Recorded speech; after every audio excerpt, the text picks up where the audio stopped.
Aceh sama kakak di acara sampai ini saja atau sampai malam saja hari ini ya? Iya.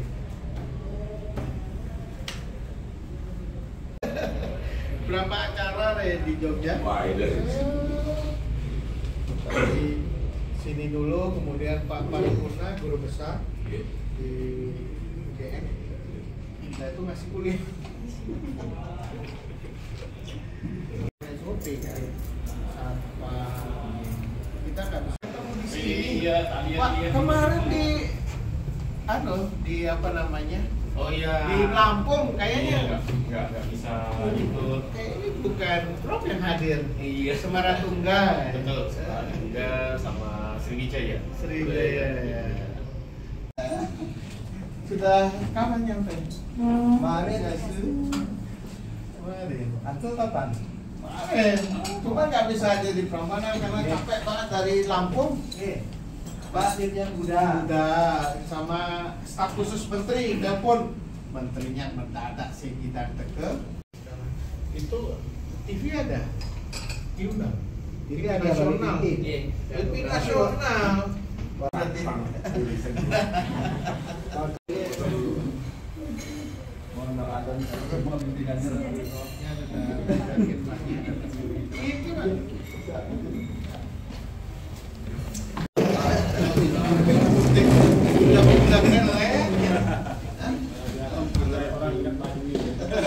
Ya, peserta sudah belum? Sudah ya? Mama tuh, gereng. Iki gak bang? Iya.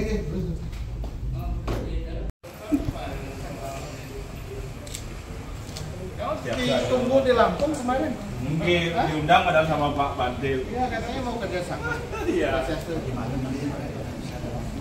Tekeng Lampung kemarin itu sama Pak Dikirimin yang saja sama Pak Tua.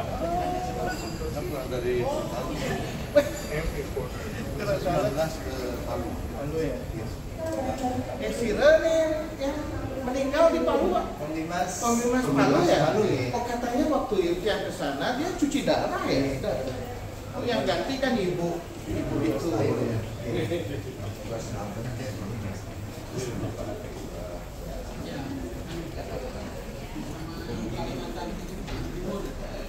Palangkaraya. Iya, Pak. Pameran juga. Pameran dari Dimas itu. Jogja pulang ke Jogja.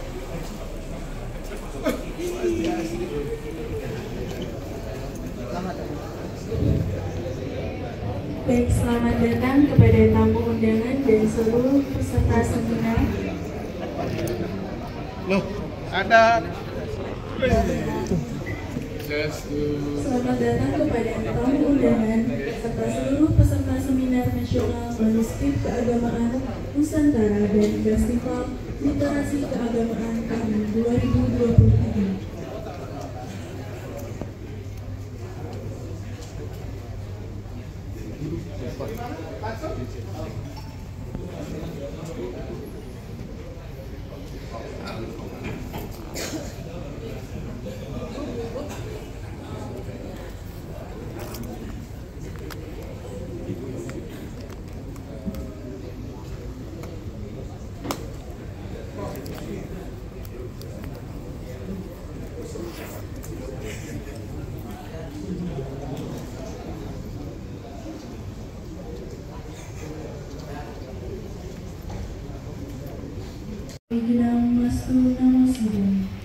Assalamualaikum warahmatullahi wabarakatuh.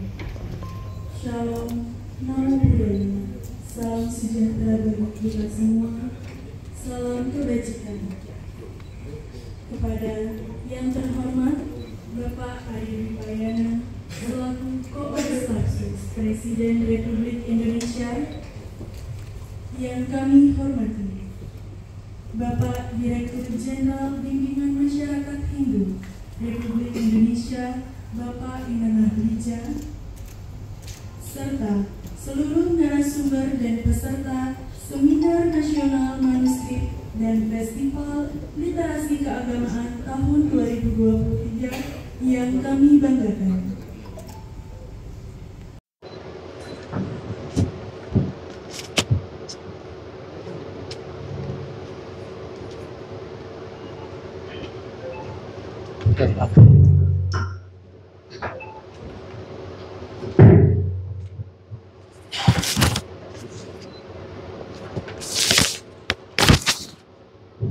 Om Swastiastu. Om Abhinamastu Om Saraswati. Assalamualaikum warahmatullahi wabarakatuh. Selamat pagi, salam sejahtera bagi kita semua. Salam, Namo Buddhaya, Namo Sanghyang Adi Buddha. Salam kebajikan, rahayu. Yang saya hormati Pak Dirjen Bimas Hindu, Profesor Nadir. Yang saya hormati Sekretaris Dirjen Bimas Hindu, Pak Adi Santika. Yang saya hormati Direktur Urusan Agama Hindu, Ibu Gusti Made Sunarta. Kayaknya bukan tempat. Para rektor yang hadir pada hari ini, saya lihat di sini Prof. Damri, Prof. Al-Makin, Prof. Mujiono, sebentar lagi Prof. Rektor IAIN Tampung Penyang. Asramanya sudah mulai terbangun ya? Mulai menjajakan Tanah ini. Desember sudah. Iya, mudah-mudahan cepat. Kemudian Prof. baru kita, Prof. Anyar, Kak Dede Sumindia. Kemudian Ketua Staf Klaten. Mudah-mudahan cepat, ini janji kita berdua nih Prof. Untuk Klaten. Sebenarnya di dalam prosesnya Kementerian Agama sudah selesai. Tinggal menunggu Asum Ketua Nugraha dan Idusan para Mekawi supaya memberikan sinergi kepada Menteri PAN-RB untuk segera menandatangani. Kalau dari UAN Tuturan UAN Ibu Gusti Bagus Subriwo, Prof. Surado ada mewakili Pak Rektor. Kemudian dari staf Palu, saya sudah pernah ke sana. Staf Bakal Guru Kendari juga sudah pernah, tapi perlu hadir lagi ke sana. Ketua STKIP Agama Hindu Agapura Bali, dan Bapak Ibu para pengisiar syarat samin. Di situ saya lihat Pak Mengadana, sudah lama nggak ketemu. Para pemangku Pinajita Sanewangian Tiga dari PSN, Ketua PSN, dan para ibu, bapak, dosen penyuluh agama itu, tokoh agama dan budayawan yang berbahagia. Sesanti yang paling bahagia kita aturkan kepada Desa Para Mekawi karena atas Asum Ketua dan Nugrahanya kita bisa berkumpul, bisa belajar pada hari yang baik ini, dan juga pada kesempatan dan forum yang dengan tema yang cukup luar biasa. Saya gembira hari ini kita berbicara tentang literasi dan manuskrip keagamaan, karena bukan karena dirjennya ini memang ahlinya, tapi ini memang sesuatu yang tidak harus kita mulai sekarang ini berbicara soal literasi dan manuskrip keagamaan, karena ini memang warisan leluhur kita yang luar biasa, harta karun yang perlu kita gali, kita angkat kembali. Harta karun yang diwarisi oleh para leluhur itu tidak dalam bentuk fisik saja, dalam berbagai candi atau artefak yang ada, tetapi kita juga mewarisi sumber pengetahuan yang memang harus kita konservasi dan juga apresiasi kembali dalam konteks yang baru. Tentu cara para leluhur kita dulu itu untuk mewarisi nilai itu menurut saya ada dua yang penting kita angkat.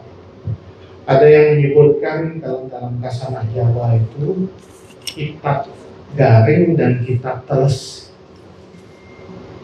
Kitab garing itu kurang lebih kita bicara hari ini tentang manuskrip sastra Dresta yang ada, yang kita warisi. Wujudnya kita bisa lihat secara nampak, bendanya itu tertulis di dalam lontar, dalam bentuk lempengan tembaga dan lain-lain, bahkan dalam buku-buku. Tetapi juga ada yang kita sebut sebagai kitab teles, sesuatu yang tidak nampak, permukaan sebagai sumber-sumber ajaran, tetapi kita harus gali itu ke dalam berbagai praktek, simbol, dan juga hal-hal yang terkait dengan budaya-budaya lisan. Sehingga kita punya tradisi lisan juga yang dari turun-temurun diwarisi. Saya berbicara banyak dengan para dukun Tengger. Di dalam tradisi Tengger itu tidak ada kitab yang digunakan oleh para dukun untuk menyampaikan puja, tetapi mereka mewarisi tradisi lisan dari turun-temurun terkait dengan penggunaan ritual itu di dalam kesadaran. Bahkan sebelum ditasbihkan sebagai dukun, maka dilakukan sebuah upaya tes, upaya untuk menguji itu dalam ujian lisan, bukan ujian tertulis, tapi ujian lisan. Jadi di dalam sebuah forum, para dukun kemudian calon dukun ini harus bisa merapalkan mantra yang digunakan, dan kalau dia tidak berhasil merapalkan mantra itu, maka dia tidak lolos dalam ujian dukun. Artinya di dalam masyarakat kita ada banyak tradisi kitab teles ini yang muncul di dalam masyarakat, dan itu secara turun-temurun diteruskan melalui tradisi pewarisan lisan. Nah, kita juga punya kitab teles itu dari banyak model pewarisan melalui simbol-simbol keagamaan. Jadi sederhananya Bapak Ibu sekalian, ini adalah lontar tanpa sastra yang dikenal di Bali atau kita sebut sebagai Kuno Dresta, Loka Dresta, Desa Dresta. Jadi lengkaplah kemudian tradisi pewarisan di Hindu itu ada sastra Dresta yang memang bentuknya adalah bentuk tertulis, bentuknya adalah kitab garingnya, tetapi ada yang disebut dengan lontar tanpa tulis yang bentuknya bisa bermacam-macam yang ada dalam tradisi, bahkan tidak hanya Loka Dresta, Kuno Dresta atau Desa Dresta, tapi Pula Dresta. Pula Dresta itu adalah apa yang muncul di dalam keluarga yang diwarisi pewarisannya juga dalam keluarga. Nah, oleh karena itu pembicaraan kita mengenai literasi dan manuskrip keagamaan itu juga harus diperluas. Tidak hanya kepedulian kita untuk melihat kitab-kitab garing ini, tetapi juga harus memperhatikan kitab-kitab teles. Nah, sehingga kita bisa seimbang, karena bagaimanapun ya, kitab-kitab garing itu kita berhutang budi sebenarnya pada Bali. Romo Sukmuder sepertinya ya, kalau nggak salah juga pernah mengatakan sastra atau budaya Kawi itu berhutang budi kepada Bali, karena di Bali lah kitab-kitab garing itu masih diselamatkan, masih dijaga, masih difungsikan. Sedangkan kitab-kitab teles itu lebih banyak kemudian ada di luar Bali. Kalau kita lihat dalam berbagai sejarah Bapak Ibu sekalian, kitab-kitab garing yang ada di Jawa itu sudah mulai menyusut. Bahkan kalau kita melihat dari kitab garing yang ada di Merbabu Merapi misalnya, kemudian ada di Kabuyutan, kemudian ada di berbagai tempat di Kalimantan, itu sudah tidak ada lagi jumlahnya sebanyak yang ada di Bali. Sehingga Bapak Ibu sekalian, dalam menjaga ini kita harus menggunakan dua strategi besar. Bagaimana kita satu menjaga kitab-kitab garingnya, tetapi juga mulai mengkonservasi, mengidentifikasi kitab-kitab teles, sehingga dua-duanya bisa kita miliki. Nah, Bapak Ibu sekalian, untuk kita garing atau kita sebut sebagai manuskrip sekarang ini, kita memang ketinggalan dengan negara lain.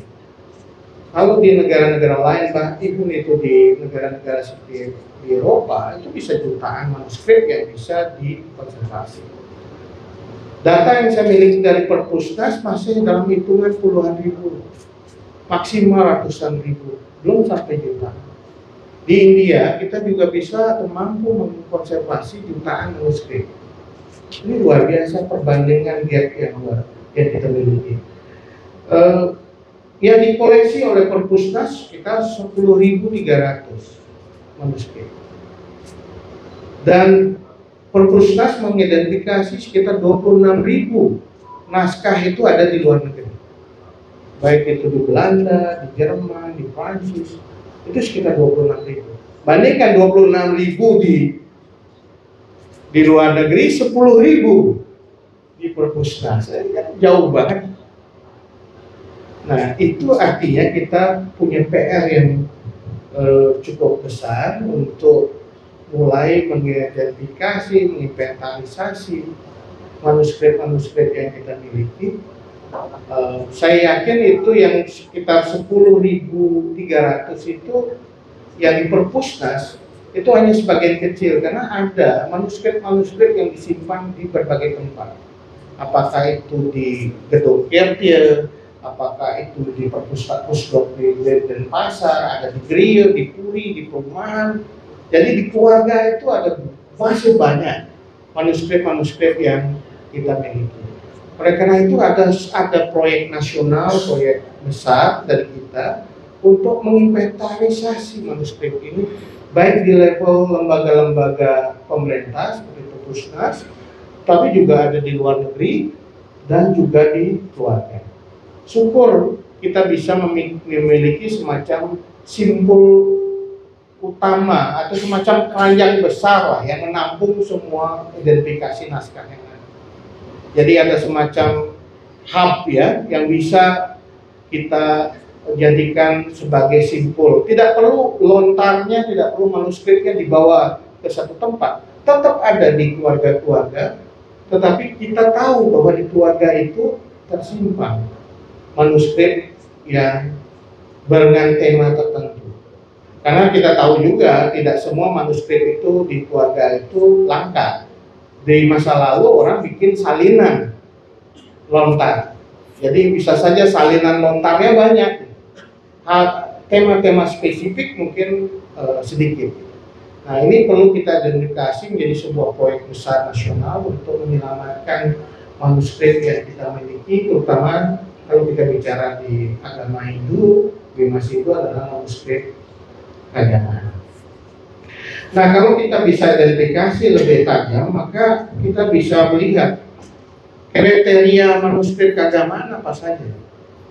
Nah, misalnya ada Weda, mantra, kalpa sastra, kemudian agama. Ini kan bisa dibedakan di Bali. Agama, igama. Agamanya seperti sesana, nih, sastra dan lain-lain. Ada Wariga yang ketiga. Keempat tutur, ini banyak juga. Kelima usada. Nah, keenam itiasa, parwa, kekawin, hidung, geguretan, itu bisa masuk. Kemudian kanda, babat bencana, kemudian juga usana, tantri. Jadi skop yang kita sebut sebagai manuskrip keagamaan itu kita harus bisa juga identifikasi mana yang masuk dalam manuskrip keagamaan. Dari semua kriteria itu, mulai dari tutur, usada, itiasa. Kemarin saya juga membuat festival Wariga Usada Sini karena cukup banyak sekali lontar-lontar usada dan wariga yang kita miliki. Nah, kita harus identifikasi apakah dia masuk di dalam kriteria dari manuskrip keagamaan atau tidak. Ini penting sekali Bapak Ibu sekalian untuk kita bisa fokus nantinya kalau kita ingin mengidentifikasi manuskrip keagamaan, lingkupnya sampai di mana. Nah, di luar itu banyak sekali yang juga tersimpan selain di Bali, banyak juga tersimpan di luar Bali. Misalnya kalau kita lihat naskah Merapi Merbabu ini tahun 1822 itu disimpan oleh Panembahan Widyuseno. Nanti Mas di Sugilanus mungkin bisa cerita. Sebenarnya 1000 naskah. Kemudian ada catatan dari Pandemulen itu mengatakan dari 1000 naskah itu tersisa 400 naskah. Jadi kita bisa lihat daerah-daerah yang wilayah-wilayah yang dulu sangat banyak sumber-sumber literasinya kita bisa peroleh, itu ternyata sekarang juga mengalami jumlahnya, kita perlu cari di mana letaknya sekarang di koleksi Merapi Merbabu ini, dan ternyata banyak juga yang tersimpan di luar negeri. Kemudian naskah-naskah kuno Tanah Pasundan, Kabuyutan, ini juga harus kita juga cari apakah masih ada. Kemudian naskah-naskah kuno di Kalimantan Timur, peninggalan Kutai, Kerajaan Kutai, Sembaliung, Gunung Tabur, dan juga Pasir. Mungkin nanti Pak Dirjen bisa tugaskan sekolah tinggi di masing-masing wilayah untuk mencari kembali naskah-naskah peninggalan yang kita miliki. Sebagian besar naskah-naskah itu ada yang pernah tercatat tapi sudah tidak kita temukan lagi. Tetapi juga ada naskah-naskah yang sifatnya tidak aksesibel. Artinya kita tahu ada naskahnya dimiliki oleh puri, griya ataupun perumahan atau perorangan, tapi tidak bisa kita akses. Nah, ini juga ada. Jadi kriteria naskah kuno itu ada juga yang sudah tidak kita jumpai lagi, tetapi juga sudah tidak ada. Nah, oleh karena itu proyek besar kita selain tadi menginventarisasi itu adalah menemukan kembali naskah-naskah kuno kita. Ada beberapa hal yang perlu dilakukan, misalnya untuk di luar negeri repatriasi, pemulangan kembali naskah-naskah yang ada di luar. Ini harus kita identifikasi dari angka yang diberikan oleh Perpusnas itu sebesar 26.000. Itu kita harus identifikasi lontar-lontar apa saja itu. Dan yang kedua yang sangat penting adalah penyiapan. Selain diplomasi untuk memulangkan ini untuk bekerjasama dengan Dijen Kebudayaan, kita harus memastikan naskah-naskah yang ada itu juga kita rawat dengan baik, dengan standar internasional. Jangan sampai kemarin peristiwa Museum Nasional, kita sudah berhasil merepatriasi naskah-naskah dan juga benda-benda artefak peninggalan leluhur kita kebakaran. Itu kerugiannya luar biasa. Dan itu menyebabkan distrust juga, ketidakpercayaan pada kita dalam mengelola naskah. Jadi ini penting sekali bagaimana Bapak Ibu sekalian kita juga menyiapkan bukan hanya infrastruktur dan standar pengelolaan yang baik, juga SDM yang juga bisa merawatnya dengan baik. Jadi mengembalikan kembali dan juga penyelamatan naskah-naskah itu saya kira juga kita harus mulai lakukan di berbagai tempat. Saya kira di bagaimana merawat yang ada supaya tidak rusak, bagaimana membuat yang ada itu bisa kita identifikasi kembali. Dan di Bali terbantu sebenarnya dengan ada penyuluh bahasa Bali. Penyuluh bahasa Bali itu mempunyai program yang luar biasa, yaitu menyelamatkan naskah itu, baik itu perawatan fisiknya maupun melakukan katalogisasi lontar-lontarnya. Itu dulu dipimpin Suka ya, Suka ada sini ya. Nah, Suka ada. Dia bisa cerita bagaimana kesulitan juga untuk meyakinkan keluarga-keluarga membuka naskah. Makanya waktu itu saya minta Purikawan Ubud aja dulu yang pertama buka naskahnya, semua naskah kita buka 62 lontar, kita dibantu Sugilanus juga untuk melakukan itu. Jadi harus ada contohnya untuk keluarga-keluarga yang kagum menengatkan ini lontar-lontarnya, menganggap lontarnya nggak boleh dibuka. Ini harus mulai kita yakinkan. Nah, yang kedua, selain menemukan kembali, menyelamatkan, kita juga harus memperdalam informasi dan pesan yang tersirat dan tersurat di dalam lontar. Nah, ini kita sudah di Purikawan Ubud selain konservasi kita lakukan digitalisasi. Naskah-naskah itu kita digitalkan semua. Dengan digital akan memudahkan untuk alih bahasa dan alih aksara. Kenapa memudahkan? Karena kalau lontar di Bali prosesinya panjang, ngedunen upekara, kemudian ngiling. Kalau sudah digitalisasi kan kita bisa baca. Kemudian dari situ alih aksara dan alih bahasa. Nah ini penting supaya kita bisa memperdalam apa yang ada di dalam lontar itu. Disitulah kemudian setelah alih bahasa, alih aksara, kita bisa bedah manuskrip itu dilakukan secara lebih rutin. Di Bali forumnya mungkin bedahnya itu dalam bentuk pembahasan mesanti ya. Tapi itu kan letaknya pada upacara ritual. Ada satu forum yang dilakukan rutin oleh Tuaji Agatsio dulu setiap purnama itu bagus, tapi konsistensinya terus dijaga. Maksud saya bagaimana tradisi untuk bedah lontar itu sudah mulai dihidupkan di kampus-kampus dan juga di dalam komunitas, dan pengertian tidak sebatas gegitan membaca. Kalau membaca dan melakukan itu sesuatu yang sifatnya keindahan. Tetapi isinya di bedah itu yang perlu. Ada satu forum yang sifatnya rutin dengan tematik mulai tutur, usada, wariga itu dibuat sebuah fase waktu yang bergilir. Setahun itu belum tentu semua lontar kita bisa bedah. Nah, dan tentu saja dalam bedah lontar itu kita bisa melihat antar naskah itu, kajian antar naskah, bagaimana pergeseran antar naskah. Kayak misalnya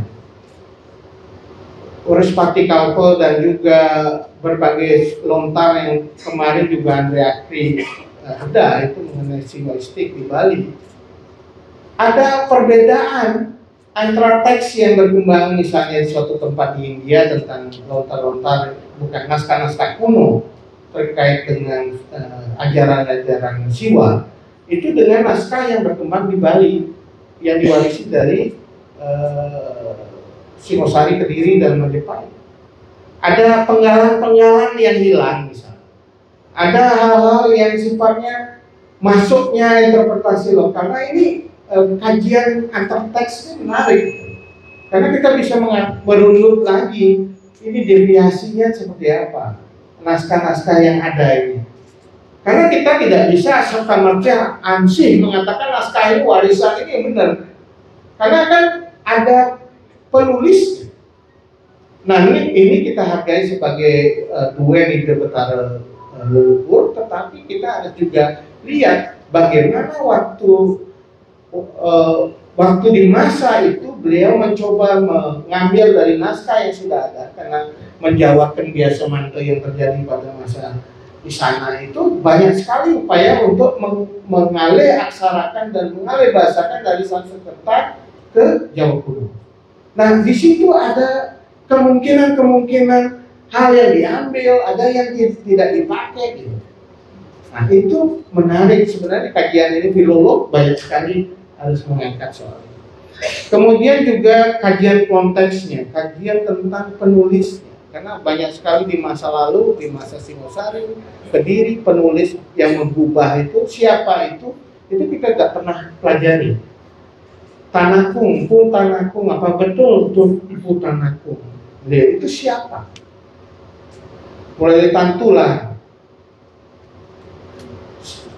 Prapanca udah ada di berbagai teks muncul, tapi Tantulah, Tanakung itu siapa?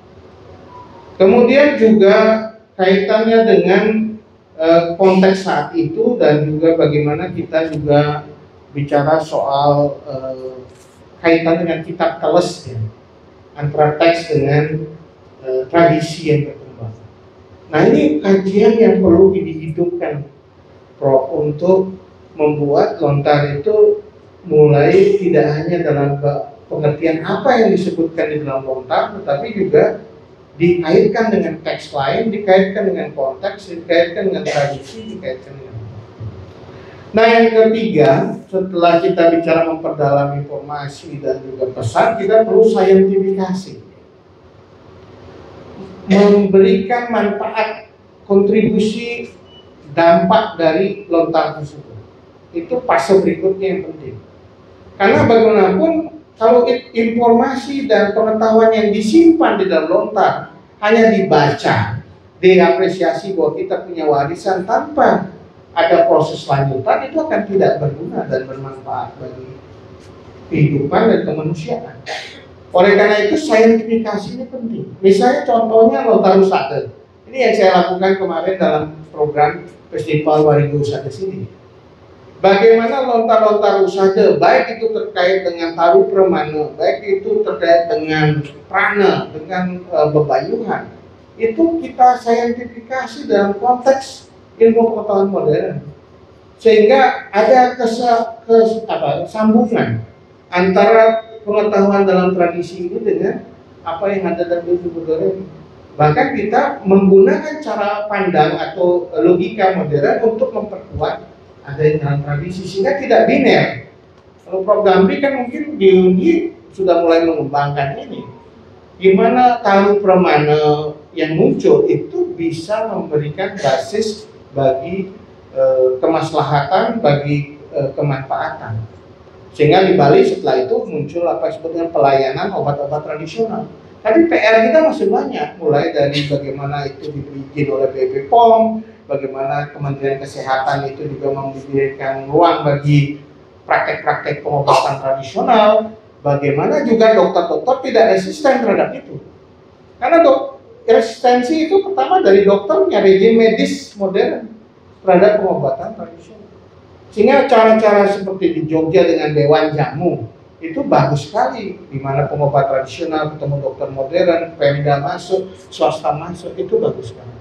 Nah, ini kita bisa tiru untuk menghadapi berbagai kebutuhan bagaimana membuat manuskrip itu berdampak.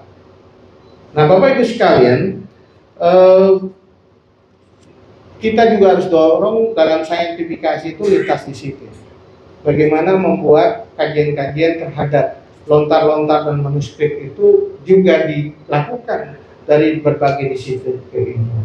Itu yang ketiga. Yang keempat, ini penting sekali, edukasi dan literasi manuskrip ini kepada anak-anak muda.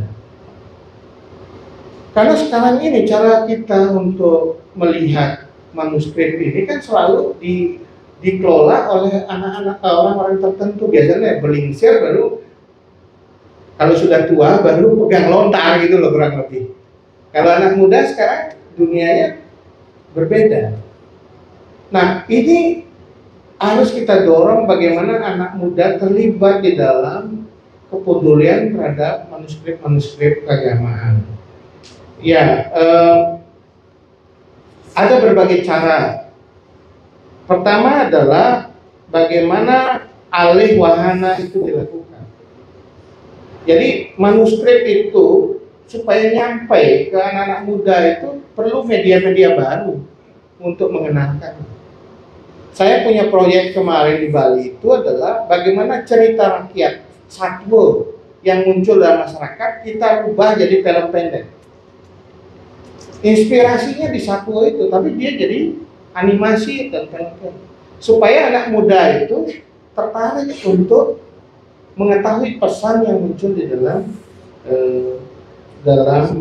satwa-satwa yang ada. Nah, ini perlu banyak hal yang harus kita lakukan di sini, termasuk juga bukan hanya alih wahana ke wahana baru, tetapi menurunkan itu dalam seni.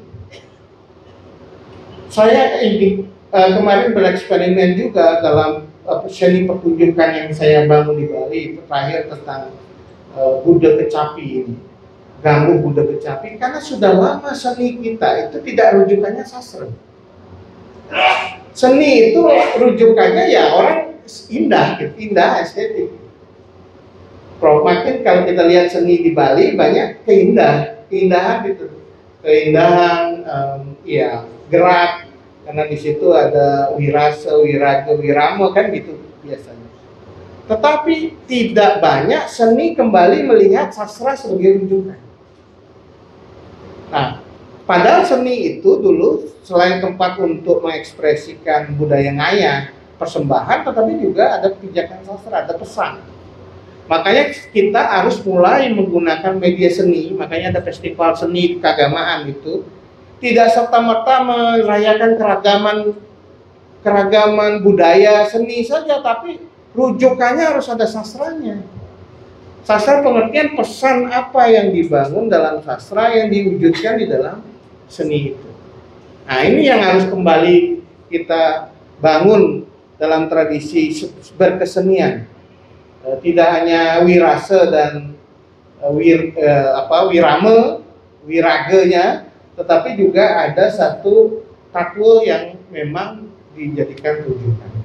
Nah, Bapak Ibu sekalian, 4 hal itu saya usulkan untuk kita eksplorasi lebih tajam. Sekali lagi, 1, menemukan kembali. Yang kedua, memperdalam pesan dan informasi yang ada dalam bagai manuskrip. Yang ketiga, saintifikasi sehingga bermanfaat dan berdampak. Yang keempat adalah edukasi, terutama melibatkan anak-anak muda kita supaya bagian jadi penerus literasi. Nah, Bapak Ibu sekalian, itu kitab garing, kitab telesnya kurang lebih sama. Ekskavasi dulu lah.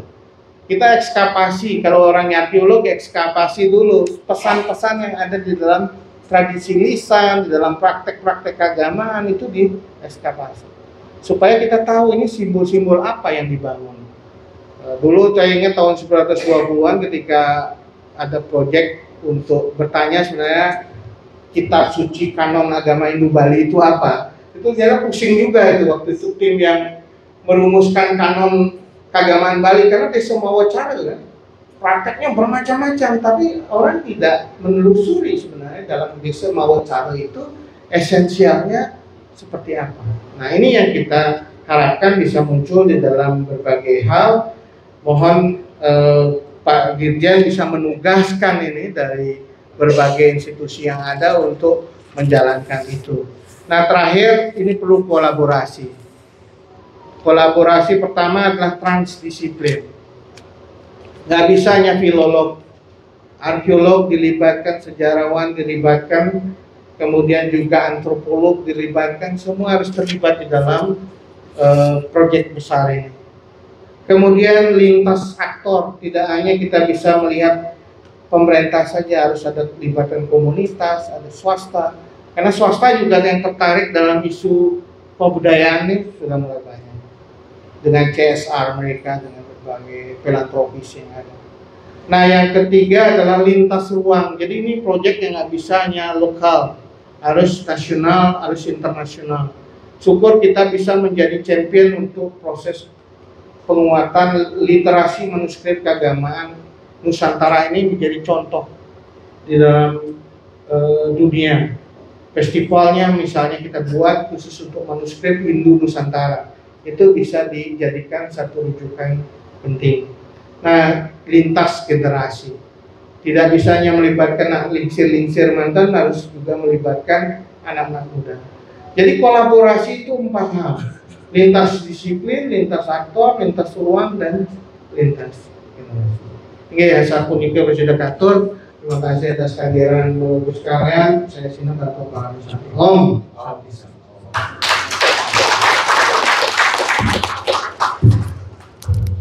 Baik, terima kasih Bapak Ari.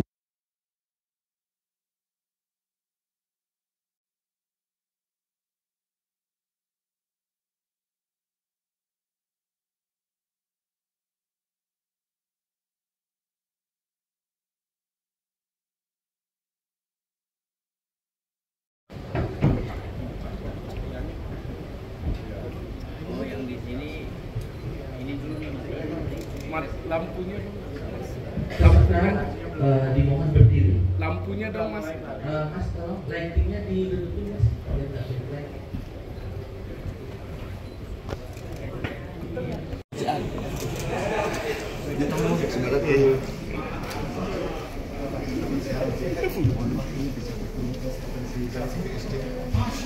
Setelah ini ya Prof ya, soalnya kemarin janjinya belum kesini. Nanti kesana.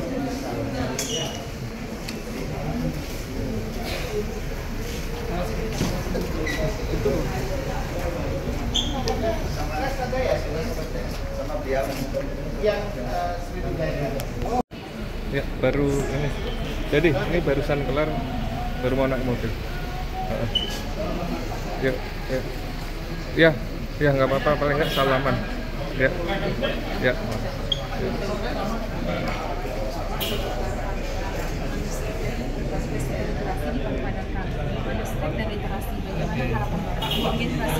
Iya, saya kira saya apresiasi ya, karena manuskrip keagamaan pertama kita perlu konsentrasi ya. Kita rawat, kita apresiasi, kita baca, kita baca.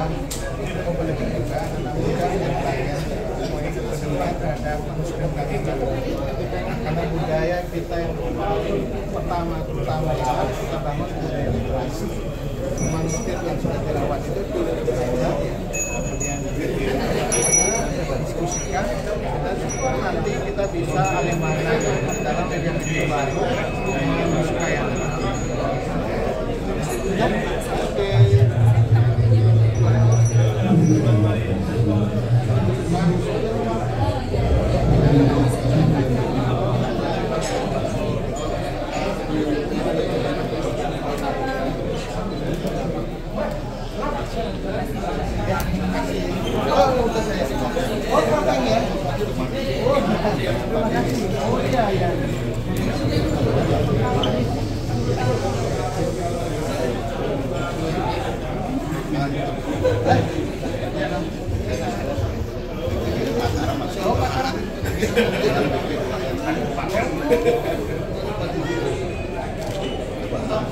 Ya, ya. Terima kasih buat dibantu. Oh, kayak cucu. Jadi dari kan